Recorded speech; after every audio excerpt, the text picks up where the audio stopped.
Good morning, good evening, good afternoon. Hello, pretty baby. It seems like we find ourselves here again. Questionable TikToks number 15, if I'm not mistaken. Which I'm usually not. Mainly because I can edit things around and then fact check myself if I have to before I post. So, yeah. That's that. But, ladies and gents, without any further ado, let's just get into the video. Money doesn't exist. Stop worrying about making money and worry about freeing your mind from this physical body, from this realm. Your consciousness can go higher than physical matter. It's mind over matter. Your body is a piece of technology which runs a simulation to your consciousness, your mind. And your mind is experiencing the technology of the body. You don't experience the world, you experience your body. Your brain and central nervous system is running this simulation. The word matrix means womb because the body is a womb where you can free your mind from this body and be born again. That's why Jesus says you must be born again to see the kingdom of God. You born again when you raise your consciousness outside of this body. But you can't free your mind from this body if your mind is attached to the character. Money, school, worries, bills, Netflix, TikTok, dopamine addictions to your phone and dopamine addictions to food. This is keeping your mind stuck in a three-dimensional way of thinking. You can't leave this body and free your mind from this realm, from this matrix. If your mind is stuck in these three-dimensional pleasures, you must cast off the bondage. You must cast off the emotional attachments. This is the only way to escape the matrix and have full control over your consciousness and your mind. If you don't have control over your mind, you are a slave to this realm. You are a slave to the govern your mentality, your mind. It's mind control to keep your mind stuck in this physical realm. Everything in this physical realm is to keep you addicted to external physical things. The elites worship the physical realm because there is nothing in the universe like physical pleasure. This is what is happening, people. They're trapping your minds in physicality. This book will literally explain everything to you. I mean, in theory, I guess I agree with its concept, but you can't really tell that to people that are starving, that they need to abandon the idea of chasing money. But I also think that that's just kind of the hypocrisy of living on a first world country. Because if you live in a third world country and food isn't a thing that you have around you all the time, because you're going to be thinking of money as a salvation. But I also do believe that companies and people that own said company just want you to fixate on this material stuff. America has this policy of consumerism. It's crazy, but it makes sense because they make the most money out of all the countries. The economy is the best, so I guess it makes sense that they spend the most. In the Appalachia, there is a particular set of rules that you must follow. You see, people lock their doors and windows at night. They close the curtains. They will not go outside because they know what's out there in the Appalachian Mountains. Now, this story comes out of the Roanoke Valley region of Virginia. There was this family from New York who had lived in the city most of their life. They wanted to get away and, live that remote urban life. So they find this beautiful home on 16 acres in this secluded area of the Roanoke Valley in the Appalachian Mountains. And their first day moving in, the father, he notices something weird. The neighbor actually comes not to greet them, not to welcome them to the area, but to warn them. And he says very specifically, at night, make sure you lock your doors and your windows and you close the curtains.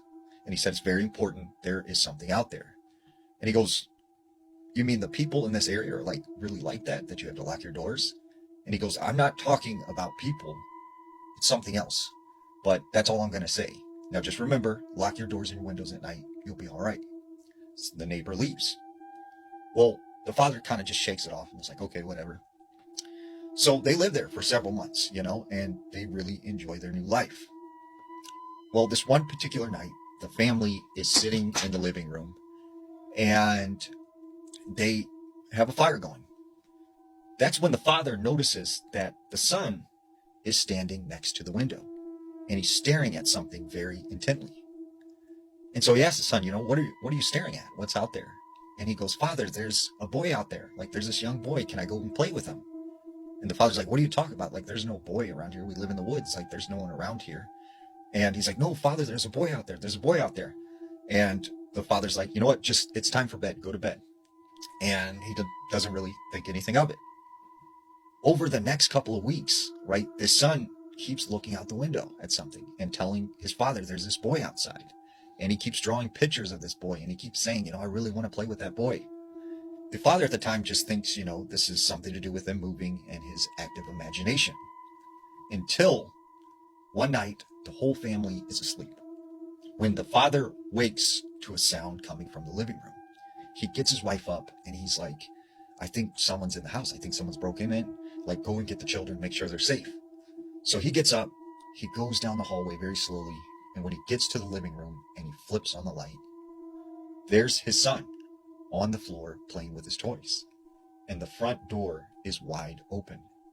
So he asks the son, like, what are you doing up? Why are you out of bed? And he goes, Father, I'm playing with the boy. And he goes, what boy? What are you talking about? And he said, the boy, he came inside and he was playing with me. And his father's like, there is no boy here. Like, there's no one around here that is your age. So he tells his son to go to bed. He goes to the front door and he, peers out. There's no one out there. He closes the door. Well, up until this point, he had been keeping this door unlocked because he felt like, we live in the woods, nothing's going to happen. But that night, he starts locking the door. Well, the next couple of weeks, right, is when they started to hear this banging sound at the front door, like someone was there. And when the father would go and answer the door, there would be no one there. And eventually, the father gets so frustrated and angry with whoever's knocking at the door that one night he hears the knocking. He goes to the front door, he opens it, and, he goes out on the porch and he starts screaming, what are you doing at my house? Like, leave us alone, leave my family alone, like, quit. And all of a sudden, he hears his name being called. And it sounds like a child's voice. And it's telling him to come out into the woods. So this father, kind of makes his way back inside, closes the door, and locks it. And at this point, he's like, something is definitely going on. So the next day, he goes into town, and he goes to the local hardware store. And he talks with some of the locals. And he starts telling them, I think something's after my family. I think something is trying to, scare us. And the locals say, look, we're not trying to be rude, but you need to take your family and get out of here and move back to town if you know what's best for you. And the father takes this as, oh, they're trying to scare me out of town because I'm from the city. So he goes back home and is like, they're not going to scare us. At this point, though, the family is so terrified that they are all sleeping in the same bedroom. And after a couple nights of them sleeping in the bedroom together, the father wakes up and he sees his son standing next to the window and he's staring at something. And he's like, what are you looking at? Like, what is out there? What is out there? And he goes, they're here. They're here, Father. They're here. They're here. And he's like, who's here? And he's like, go back in the bed right now. He goes up to the window, and when he peers out, he sees all of these children standing around the house. And they have these bright, glowing white eyes. So he hurries up, he closes the curtains, and he gets in bed, and he holds his son, and he tells him, go to sleep. The next few days, he's very nervous. He's very on edge, but he doesn't know what to do. That night, he goes to bed with the family in the bedroom. He wakes up and he discovers his family is all gone. He searches the entire home. They are nowhere. The only thing he finds is that the front door is open. So he figures they've taken his family out into the woods. So he runs as fast as he can out into the woods and he starts screaming, where's my family? Give me back my family. And all of a sudden, he hears some movement coming through the woods. And out of the shadows steps this young boy. And as this boy takes a couple steps closer, he realizes it's his son. And he has these glowing white eyes. And he looks at his father and he says, not yet. And the father takes off running as fast as he can back to the house. He gets in his car, he drives into town and goes to the local pub. And he starts screaming to them, like, they've got my family, they've taken my family, like, you have to help me. And then he runs out of the bar and he leaves. And that was the last time that they ever seen this man or his family ever again. I truly don't understand this parent's judgment. Don't you trust your son? First of all, everyone dreams of moving into a secluded area, having privacy, no one to bother them. But the fact that we would also be alone at night, it's a little bit uncomfortable, isn't it? Just a little bit. And if my son told me, listen, there's a little boy here, I'm playing with him, I want to play with him, and I look and there's no one there, I'm ducking. I don't care what we have. I don't care about mortgage. I don't care about losses when it comes to money. I don't care about nothing. Are we still unpacking? Good. Pack everything back. What? No. Our generation might be cooked. So we just got the financial data from Coachella, and a staggering 60% of tickets this year were bought on finance. And it gets worse, because low-key, it's not even just a $600 festival ticket. We're kind of financing everything right now. See, a few years ago, it was largely the big ticket items that cost thousands, like a TV, car, or computers. But in 2025, some of the companies that now offer buy now, pay later include DoorDash, Uber Eats, Shein, Target, and this one's crazy, even Chili's. Bro, how are we getting into debt over our dinner? But it might not all be our fault. You see, usually when there's a cost of living crisis, people have to tighten up on unnecessary spending because you're kind of forced to choose between rent and a festival. But the Coachellas and the Ubers of the world, they put their heads together and they said, how do we still make money? So they said, okay, you can't afford $50 on dinner tonight. So how about we do just $5 over 10 weeks? And it has worked. Well, by 2023, more than half of Gen Z in the US used BNPL services. In 2024, the US spent more with BNPL than the top 4 countries around the world combined. And by 2027, it's projected $450 billion will be spent this way globally. But debt is debt, and now only 26% of Gen Z believe that they'll own a home by age 35. So the question is buy now, pay later just a trick to get us to spend money we don't have, or a genuinely convenient tool that allows us to survive through a cost of living crisis? Pretty much everything that's done for these means like debit, financing, and things of that nature, it's a waste. You're already paying for something that probably isn't that valuable, and you're financing it, which is even worse. You're gonna lose a lot of money, like you said. You're gonna pay that times 10 because they gotta get their money. The companies, they're not gonna give you anything for free. So even if you are paying for the full price of what they asked at the time that you order, if you choose this way, you're gonna pay more, way more. You're gonna pay for the interest that they're gonna apply. It's like a bank. Just go to your local supermarket and buy stuff there. Maybe you don't have a local supermarket. Now we have another issue though. Yo, boy, this gotta be the top 5 worst hairline genetics I ever seen. Like, he literally looks like the next door neighbor. Wait, I'll let the neighbor babysit the dog. Oh, hell no. Ain't no way, bro. Ain't no way we rocking this cut though. Who did this to my man? Does he have alopecia? Bro, I can only excuse this if you have alopecia. Because if someone groomed him like this, bro, it's weird. He has to have some sort of condition, innit? Oh Lord, the reason that this Kenyan man hitched a ride on a helicopter at a wedding is actually wild. So recently, a famous musician was getting married. So he had a big traditional wedding with music, food, dancing, and of course, a lot of celebrity guests. One of which was a massive YouTuber who turned up in a freaking helicopter to shorten the 7-hour drive from Nairobi. But when it came time to leave, one of the guests, who I'm not even sure was invited, approached the passengers knowing that they were wealthy and asked for money. When they refused, he asked them to at least give him a ride to Nairobi. When they refused again, he actually had to be removed by security. But that did not stop the bicycle repairman and father of 2, because somehow he returned, and bro said, I am not taking no for an answer. When the pilot eventually noticed, he quickly made an emergency landing, dropping him off unharmed in a nearby field. Shocked that he actually survived, locals ran to him and lifted him up in the air in celebration. Now he has since been arrested for putting the passengers' lives in danger, but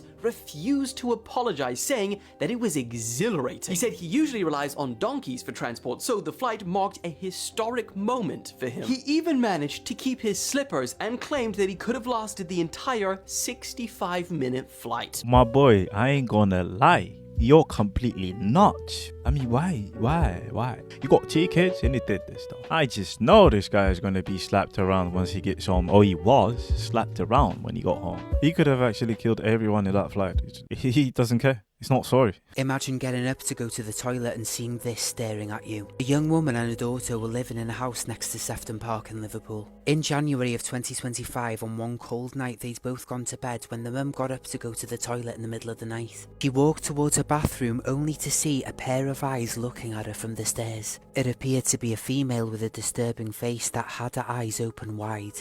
The young mother didn't want to run past this individual on the stairs, so she ran to her daughter's bedroom. Once inside her daughter's bedroom, she went to phone the police straight away. The police said they'd be there instantly, but that's when she saw it again. This strange figure poked its head through her daughter's bedroom. It was there right in front of them with its eyes wide open. The young woman didn't know who it was or why it was there. Thankfully, within minutes, the police arrived. They searched the house and of course nothing was to be found. And it turns out the intruder had got in due to the back door being unlocked. The only footage the police have to work with is this. Could this be just some kind of prank, or could this be someone that's actually dangerous? Whatever the answer is, I think we can all agree that this is very disturbing. What? Why are people on TikTok like this? But hey, listen, that's creepy. No, that's way too much. I felt a tingling. I felt something there. And you're telling me, as a man, you wouldn't be scared of this woman? You'd be like, oh, she's just a woman. No, I would be running for my life. I would be applying the dashiki. You already know. Ish. What is this? Are you even a person? It has just been announced that you will no longer have to pay tax if you are a mother. Starting this year in Hungary, mothers of one child will be tax-free until the age of 30. Mothers of 3 children will pay no tax starting October this year. 2 kids, tax-free starting in January next year. And moms of 4, well, they've been tax-free since 2020. So why have they done this? And should more countries follow? This is all part of Hungary's population-first agenda to make parenting actually more affordable. In fact, Hungary argue that they are building the world's first family-centered economy through initiatives like capping housing loan interest rates at 5%, introducing free education, monthly cash benefits for families, caps on surging food prices, housing subsidies, and even baby expecting loans. President Orbán announced what he claimed to be Europe's biggest tax cut program, following the country's 2 dark trends: low birth rate and inflation. Problems that actually many countries around the world are facing right now. And in saying that, Hungary's initiatives actually raise a pretty profound question. Given the disastrous consequences of falling birth rates, should parenting be treated as a form of public service to the nation? Hungary's actions seem to answer yes, but should more countries follow their example?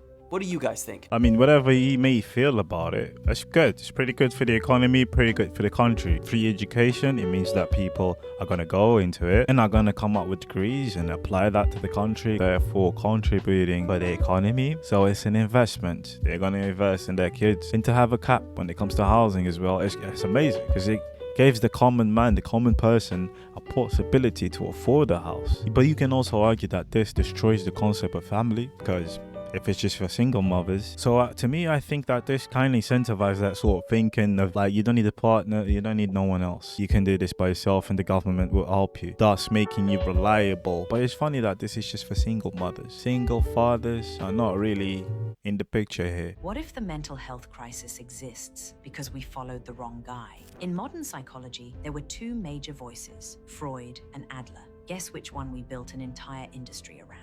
In Freud's model, everything's about your childhood, your parents, your trauma. You're broken because of what happened to you, and healing means going back and reliving every moment. Adler, he didn't ignore the past, but he said it's not the main thing. What really matters, your beliefs, your goals, your sense of meaning. He believed healing came from taking responsibility, creating connection, and building purpose in the now. But we didn't follow Adler. We followed Freud, because Freud's model made it easy to build a business around therapy that keeps you talking year after year. It feels like healing, but nothing actually changes. You explain your patterns, you analyze your wounds, but you stay stuck. What we need is Adler's model. We need to reprogram your subconscious with forward-focused beliefs, not to stay stuck in the past. We built a tool to help you build the inner strength Adler talked about, from the inside out. Click the link in our bio for access. I mean, this is wrong. We have multiple schools of thoughts, and Adler is one of them, but okay. And I would argue that a good psychologist is someone that would apply a concise assessment would use both schools or all the schools that they can think of or they can remember. So yeah, obviously you could say that it's more profitable to use Freud's school of thought, but you can also monetize from Hadler's. So, and you're trying to do it. What was the point of this video? With that being said, guys, I appreciate if you've been here. Y'all have a good day.